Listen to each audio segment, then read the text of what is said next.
Shalom Pak Bambang, saya mau izin bertanya. Siapakah Yesus sebelum jadi manusia? Mohon pencerahannya.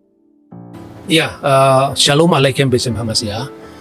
Salam sejahtera untuk saudara-saudara dalam Kristus. Jadi sebetulnya iman kita tentang Yesus itu clear ya, karena itu sudah berjalan selama 20 abad sejak gereja mula-mula pada zaman Alkitab, kemudian pada zaman murid-murid yang nulis Alkitab, artinya murid-murid para rasul, sampai konsili-konsili gereja awal ketika gereja menghadapi ajaran-ajaran bidat. Itu sudah clear. Jadi intinya iman Kristen meyakini berdasarkan ajaran para rasul, ya tentu yang ini jelas sekali bahwa Kristus itu sepenuhnya Allah sebagai firman dari Tuhan sendiri. Dan yang kedua sepenuhnya manusia ketika Kristus itu datang ke dunia dikandung oleh Bunda Maria. Dan dalam hal ini maka iman kita mengajarkan bahwa Kristus sepenuhnya sebagai Allah itu tidak merujuk kepada kemanusiaannya yang kelihatan, tetapi kepada firman Allah yang sudah ada sebelum segala sesuatunya ada. Sesuai dengan apa yang disebutkan dalam Injil Yohanes pasal 1 ayat 1. Pada mulanya adalah firman, dan firman itu bersama-sama dengan Allah, dan firman itu adalah Allah. Nah, siapa firman yang bersama-sama dengan Allah ini? Apa perannya? Ayat 3 menjelaskan segala sesuatu dijadikan oleh Dia. Tentu dijadikan oleh Yesus sebagai firman yang kekal tadi, bukan dijadikan oleh kemanusiaan Yesus. Ya, dan tanpa Dia, tanpa firman Allah itu tidak ada sesuatu pun yang jadi dari segala yang telah dijadikan. Nah, itulah yang di dalam bahasa teologi disebut praeksistensi putra Allah. Jadi Yesus sudah ada sebelum segala sesuatu ada, karena Dia firman Allah. Allah menciptakan dengan firman-Nya, dan tidak mungkin kalau firman itu ada kemudian setelah Allah. Nah, sebetulnya disebut firman di sini bukan sekedar kata-kata verbal, ya. Firman di sini sebetulnya bahasa aslinya itu logos. Logos itulah yang menjadi bahasa kita logik, logikos, logika. Jadi firman itu sesungguhnya adalah kemahasabdaan Tuhan. Jadi sabda atau firman itu tidak hanya berarti kata-kata verbal atau efek atau akibat dari kata-kata.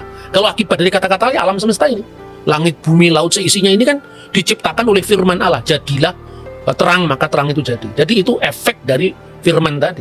Tetapi Yesus itu firman itu sendiri. Nah, jadi dengan demikian tidak mungkin kalau firman Allah itu tidak kekal. Karena kalau firman Allah tidak kekal berarti ada waktu di mana Allah sebagai the existent, sebagai wujud sudah ada, firman-Nya belum ada. Berarti kan pernah ada waktu di mana Allah tidak punya firman, dan itu tidak masuk akal kan. Nah, ketika firman itu menjadi manusia, Dia dikandung oleh perawan Maria tanpa campur tangan seorang laki-laki. Artinya bahwa Yesus itu sepenuhnya manusia. Jadi jangan orang salah paham, oh, Tuhan kok lapar, Tuhan kok haus, Tuhan kok dicobai. Yang dicobai, yang haus, bahkan yang mati, itu bukan keilahiannya. Maka dalam Alkitab disebutkan sangat jelas sekali, Dia yang dibunuh dalam keadaannya sebagai manusia. Karena firman sendiri benar-benar menjadi manusia, bukan setengah manusia.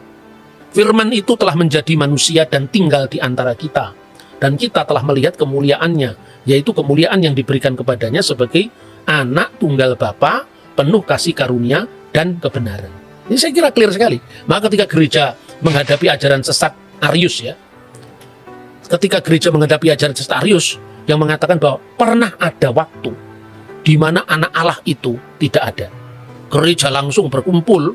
Nah, waktu itu kan belum ada perpecahan, ya, gereja itu masih tahun berapa, Pak? tahun 325. Jadi waktu itu belum ada aliran-aliran gereja, belum ada perpecahan gereja, karena perpecahan gereja itu baru terjadi tahun 451.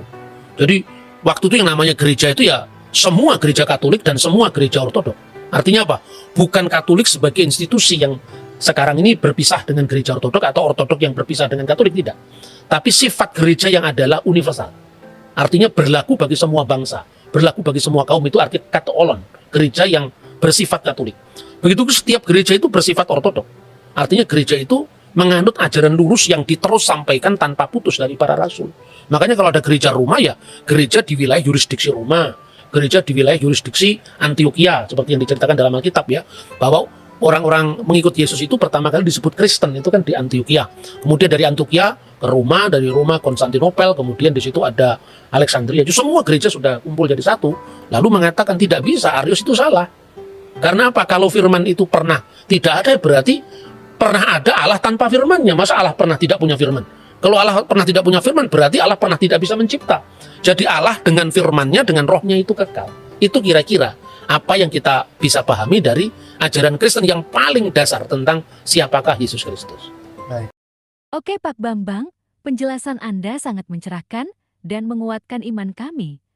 Terima kasih, Tuhan Yesus memberkati.